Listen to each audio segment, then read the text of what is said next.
Donald Trump and Russia have been secretly away from the spotlight, negotiating a 28-point plan to end the bloody war in Ukraine. This war, which should never have started in 2014, indeed earlier, if you count the steady encroachment on Russia's borders by NATO since the beginning of this century. But in hot war terms, this war has now been going on for 11 years, and that's long enough for any war in modern times. The death toll has been of First World War dimensions.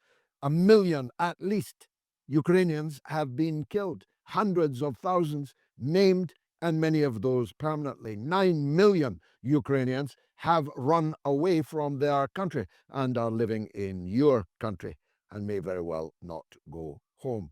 180,000, 90,000, 190 Ukrainian servicemen have deserted, and that doesn't count the tens of thousands that are now prisoners of war. Donald Trump has very definitely tired of the conflict and tired of the yapping dogs in London, in Paris, in Berlin, and even more yapping in the Baltic republics, trying to inveigle the United States into a war that would make Vietnam look like a children's tea party, that would make the coming assault, if it happens, on Venezuela into the same thing.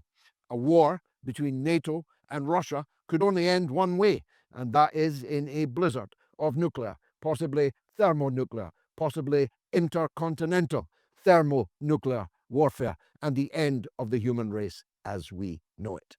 And Trump knows it. And he has, it seems, finally beaten down the congressional yapping dogs like Miss Linda Graham and others. He's finally beaten down the military industrial complex and the mass media controlled by the Biden Democratic Party, which is primarily responsible for the policy towards Ukraine over this last period, both as the vice president and then as the president from 2020. Joe Biden has a lot to answer for on the Judgment Day, which, looking at him, seems not that distant.